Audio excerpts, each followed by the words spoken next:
What's up, YouTubers? Mike Johnston here from Mike'sLessons.com. Hope you're doing absolutely fantastic as always. And the reason I'm calling this a practical fill is basically because of the length. A lot of times when I'm teaching fills, or when you're learning fills out of a book or from other lessons online, they're taught in 1-bar phrases because it's just nice and neat. 1 bar of groove, 3, 4, Philly and a Philly and a Philly and a Philly and a crash happy what? Landed my fill and Philly and a Philly and a Philly and a suck a big chat hoo. But the reality is a 1-bar fill in a song, that's neighbors with a drum solo. That's right around the corner from throwing down some heat. That's rarely ever gonna happen. So the reality is a more practical fill would be 2 beats long. And when I say beats, I mean quarter notes. It takes up 2 beats. 1 E and a 2 E and a, or 1 and a 1 and a 2 and a 2 and a, or 1 and 2 E and. 2 beats is your basic fill. Think about even counting a band in. You count for 2 beats a lot of times, and then you play a fill to get them into the song.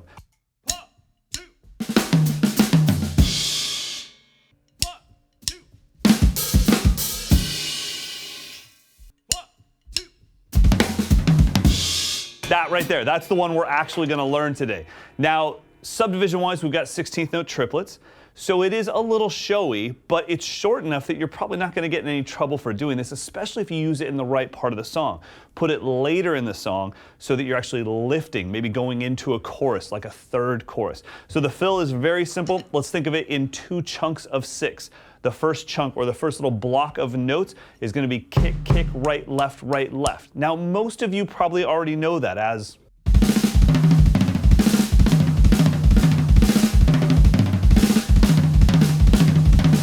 Oh, and if you don't know that as that, then practice that, because it's a lot of fun.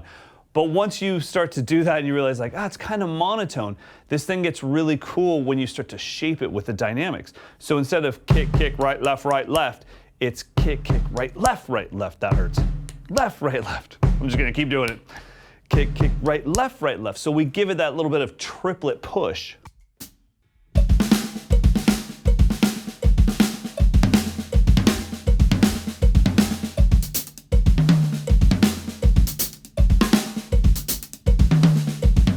And now all of a sudden that thing that was a little bit boring and stale now has a dynamic shape to it, and it has a little bit of lift. So that's our first block of notes. Kick, kick, right, left, followed by kick, right, left. Once again, the focus here is dynamics and care for every single note. So it's not just kick, right, left. It's kick, ghost the right, pop the left.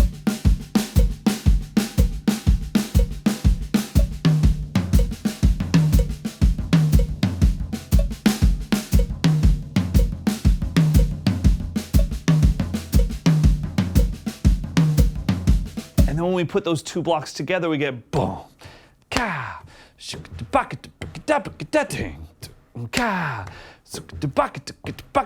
good gosh almighty, Joe Friday, it sounds so good. Let's give it a shot. 60 beats per minute. We'll do 2 beats worth of groove. 1, 2, and then the fill of kick, kick, right, left, kick, right, left.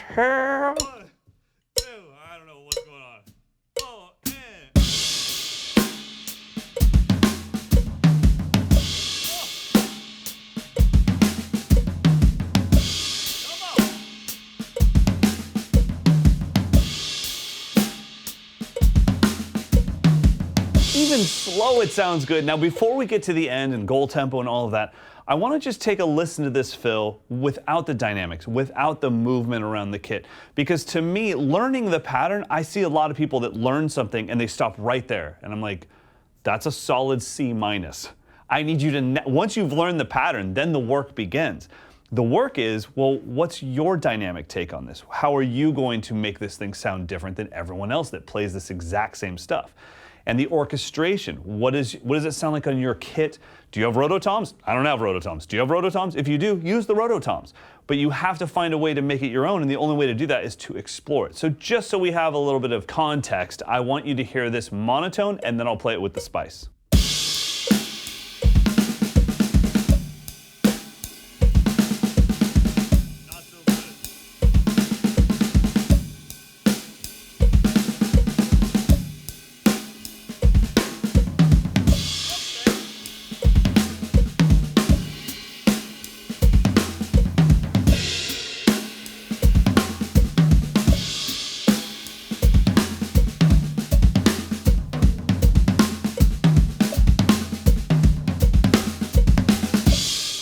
then you start to realize you can move these two blocks of notes around.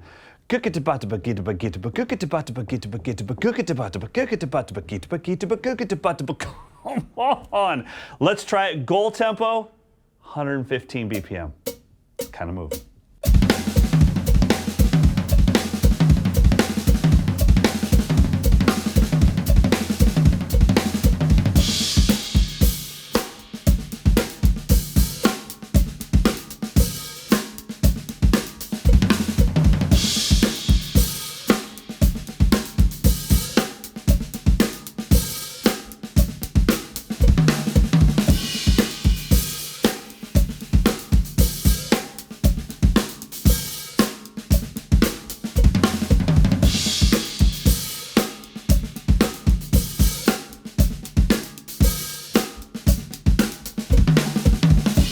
All right, now I fully admit that's probably a little bit faster than I would ever have to use it, but all of my goal tempos for myself and for my students are a little bit faster than what's basically usable, and the reason why is that way when you do have to play it, say 105, 195, it's going to be extremely relaxed because you're not maxed out physically to play the fill. So I hope you give this fill a shot. Most importantly, I hope you mess with it and try to make it your own by tweaking. Don't just take my word for where the accents go. That's my version of it.